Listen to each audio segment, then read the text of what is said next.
Olá, sejam mais uma vez bem-vindas e bem-vindos ao nosso canal Aliteração. Hoje é segunda-feira, dia de Mundo Aliteração. E a reflexão que eu quero trazer para o vídeo de hoje se refere a um assunto que ficou muito em evidência nos últimos tempos e que tem relação com as transformações pelas quais teve que passar o mercado da arte em virtude da pandemia. E percebam que eu estou falando do mercado da arte, porque eu quero pegar um aspecto pontual de um universo muito maior. Eu não estou falando do universo da arte como um todo, mas eu quero pegar pontualmente o mercado, a compra e venda de objetos artísticos. E qual é esse assunto que ficou em evidência? Tem aparecido na mídia nos últimos dias, né, já há algum tempo, a questão dos NFTs, né, no mercado artístico, né, no comércio de objetos artísticos. E o que é NFT? NFT é Non-Fungible Token, né, ou, numa tradução livre, objeto não fungível. Então, antes de começar a refletir sobre isso no mercado artístico, vamos tentar entender um pouco o que é esse objeto não fungível. Eu vou dar um exemplo bem prático. O dinheiro é um objeto fungível, né? A nota de dinheiro é um objeto fungível. Se eu pegar uma nota de 50 reais e trocar por uma outra nota de 50 reais, elas têm o mesmo valor. Eu vou ter a mesma coisa, né? Eu vou ter uma nota de 50 reais. Então esse é um objeto fungível. Já um quadro, por exemplo, eu tenho um quadro. Se eu troco por outro quadro, eu posso até trocar. Eu posso até achar que ambos têm o mesmo valor. Mas a gente não consegue determinar que os dois têm o mesmo valor. Se a gente for parar para fazer uma análise bem criteriosa, talvez uma das pessoas nessa troca tenha tomado prejuízo. Por quê? Porque o valor daquele quadro, a condição de existência daquele quadro é única. Então ele é um objeto não fungível. Então como é que isso é transferido para os dias de hoje, para o assunto que eu quero refletir? As galerias de arte tiveram um prejuízo, enfim, também entraram em crise por conta da pandemia. E elas tiveram que se reinventar. Então criou-se, né, não é que criou-se agora, mas se coloca em evidência aí um registro de autenticidade de objetos artísticos no mundo virtual, que é o NFT. Então o objeto artístico se transforma num NFT, num objeto de NFT arte ou de criptoarte, enfim. Que é um registro que vai certificar a autenticidade daquele objeto artístico para que ele possa ser comercializado. Um exemplo disso que aconteceu nos últimos tempos foi um painel feito pelo artista Beeple, por exemplo, que pegou 5.000 imagens da tela do computador dele e fez um painel com a justaposição dessas imagens e criou uma obra chamada Todos os Dias, os primeiros 5.000 dias. E essa obra foi vendida por quase 70 milhões de dólares, por uma casa de leilões tradicional também, enfim. E aí isso despertou novamente a discussão, o debate sobre os NFTs. E aí hoje, vários artistas hoje em dia estão certificando com esse registro de NFT as suas obras, músicas, jogos, enfim, uma série de coisas. E o que seria na prática então esse registro? É um registro que garante a autenticidade daquele objeto que só existe no mundo virtual.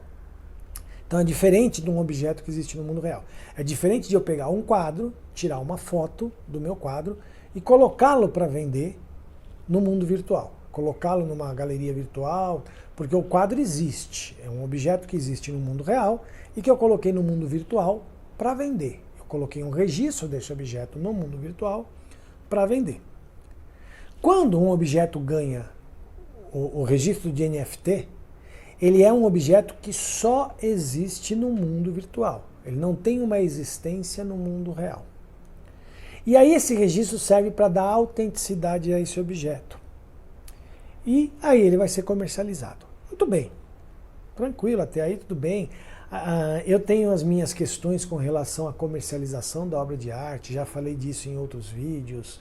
né, defendo a arte como um bem público, enfim.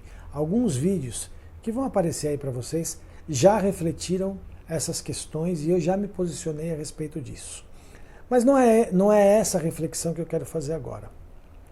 Eu quero fazer uma reflexão sobre um aspecto que eu acho um tanto quanto esquisito nessa coisa do NFT, do registro de autenticidade de objetos que só existem no mundo virtual.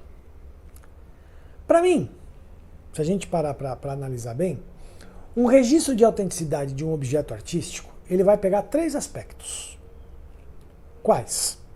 A autoria do objeto, então quem é o autor daquela obra de arte, daquele objeto artístico.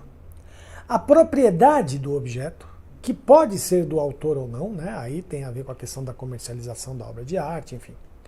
E a autenticidade do objeto, porque uma obra de arte é, em si, tradicionalmente, e aí eu estou falando da obra de arte no mundo real, um objeto não fungível, como eu já falei. Desses 3 aspectos, quando você transfere isso para o mundo virtual, 2 desses aspectos são plenamente contemplados. A questão da autoria e a questão da propriedade é tranquilo, pode se aplicar a diversos objetos do mundo virtual, né? Ah, fui eu que criei. Então, quando um artista vai lá e cria uma colagem, mesmo que essa colagem só exista no mundo virtual, ele foi lá, criou uma colagem, botou na internet e não existe essa colagem impressa, não existe nem... Não, tá lá, só existe na internet. Mas tudo bem. O cara criou uma música e tá lá numa plataforma virtual, tudo bem. Isso é tranquilo. Autoria e propriedade.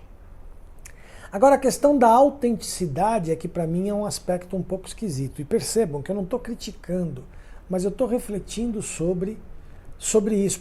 Até porque esse é um assunto que eu também comecei a refletir há pouco tempo. Também não fiz estudos muito profundos sobre isso, mas eu tenho lido coisas que têm me chamado a atenção e que me despertaram essa estranheza em relação à questão da autenticidade.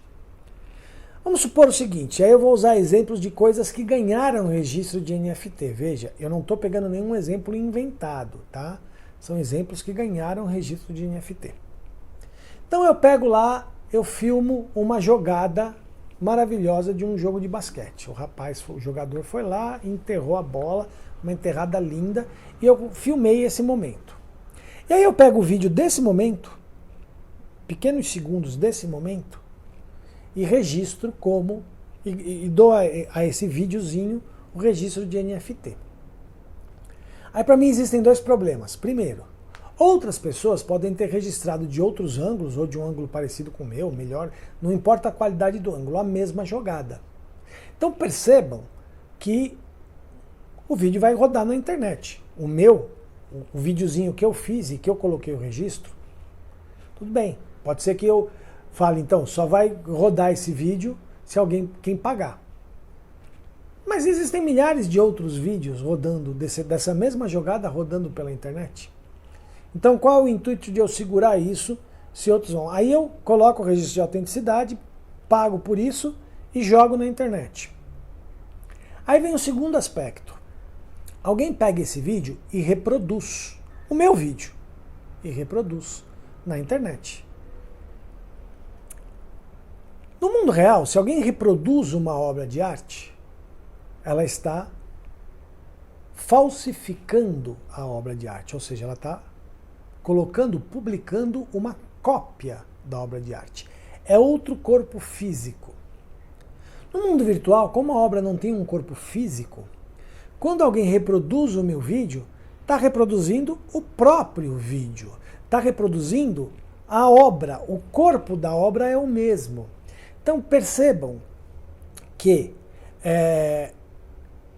eu posso acusar a pessoa de estar usando algo que é de minha propriedade, mas eu não posso acusar ninguém de não estar trabalhando com a obra autêntica. Por isso que eu falei que o aspecto de autenticidade para mim entra um pouco em xeque quando se fala do mundo virtual. Porque o que é a autenticidade num mundo onde um objeto, para ter existência, ele precisa ser público, né? O mundo virtual ele não tem, como no mundo real, a esfera do público e do privado. Tudo no mundo virtual é público. Qualquer existência no mundo virtual ela é automaticamente pública. Não existe um universo do privado no mundo virtual. Então, quando eu lanço uma obra no mundo virtual, pronto, ela já está pública. Né? Eu não tem como eu criar uma obra no mundo virtual sem que ela seja automaticamente pública. Então essa questão da autenticidade para mim entra um pouco em xeque. E aí uma outra questão que também acho importante colocar é, se qualquer objeto pode ganhar o registro de NFT, e eu li casos aí, a gente pode ver casos, por exemplo, do CEO do Twitter ter colocado um registro de NFT sobre um tweet dele. Então um tweet dele virou um objeto não fungível. Enfim, eu não sei quem vai se interessar pelo tweet do cara, mas ok, tá lá, o tweet do cara se transformou num objeto não fungível. Mas é que tá. Se eu registro isso, é porque eu quero que isso seja reproduzido de forma paga ou gratuita, não importa, no mundo virtual. Só que não existe outra forma de reprodução que não seja a própria multiplicação do objeto autêntico. Não existe um objeto não autêntico nisso. É tudo reprodução do mesmo objeto autêntico. E aí eu pego alguns objetos que também começaram a ganhar registros de NFT, por exemplo, como os GIFs e os memes.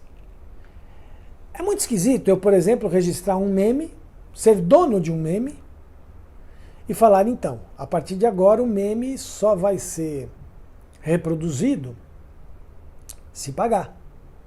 Mas é engraçado, o princípio da existência do meme não é ele ser reproduzido pelo maior número de pessoas possível.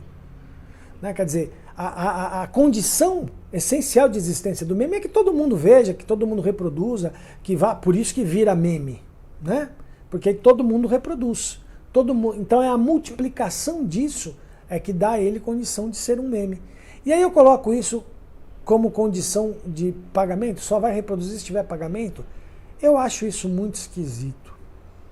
E refletindo sobre isso, me lembrei do texto do Walter Benjamin, né, a obra de arte na era da sua reprodutibilidade técnica, que eu não vou aqui falar do livro do Walter Benjamin, porque não é nenhuma resenha, mas é só apontar o seguinte, que uma das coisas que ele fala no livro é quanto o cinema, com o advindo do cinema, a ideia de autenticidade da obra de arte entrou em xeque. Por quê? Porque é isso, o filme, aonde que está a autenticidade do filme? Não está na obra, porque a obra ela vai ser reproduzida em diversas cópias. Então, cada sala de cinema que passar o mesmo filme está passando a obra original. Por quê? Porque a autenticidade da obra está na performance artística, né? O que o Walter Benjamin vai chamar de performance artística. Está no ato de fazer o filme e a montagem desse ato. Né? A montagem desse ato. Então isso é a obra, a autenticidade está nesse lugar. No caso do objeto virtual, eu acho que nem isso tem. Por quê? Porque, insisto, você não tem o âmbito do privado, porque a performance artística, ela é normalmente feita no âmbito do privado. Claro, tem a questão do teatro, onde a performance e a obra se juntapõem, enfim, mas aí é outra coisa. Mas pensa aqui, mesmo no filme, por exemplo, então eu tô lá num ambiente privado, entre aspas, né? Não está público. É um ambiente fechado, estamos lá filmando, depois que isso é publicado. Então a publicação da obra, a publicização da obra e a performance de criação da obra estão em esferas diferentes. Uma está na esfera do privado, outra está na esfera do público. No objeto virtual isso não existe, porque eu insisto, não existe a esfera do privado no mundo virtual. Então é isso, eu queria saber o que vocês acham disso. Vamos levantar mais esse debate sobre a questão dos NFTs, que eu acho que é um debate muito interessante que a gente pode iniciar e se aprofundar. Eu também vou buscar ler mais sobre o assunto, até para poder criar os meus contrapontos, porque eu tenho certeza que eu vou criar meus contrapontos, porque, volto a dizer, né, eu tenho um posicionamento muito convicto, né, muito forte sobre a questão da comercialização da obra de arte, que é diferente da subsistência do artista. Isso tem que ficar claro, tá? A subsistência do artista, para mim, é uma outra coisa que difere da comercialização da obra de arte. Mas isso é um outro assunto. Então, deixe seus comentários, Fala aí o que você pensa sobre isso. Curta o vídeo, se inscrevam no canal, compartilhem, visitem nosso blog, nossas redes sociais, enfim, ajudem a gente a continuar esse trabalho, tá bom? Valeu, gente, até semana que vem. Tchau, tchau.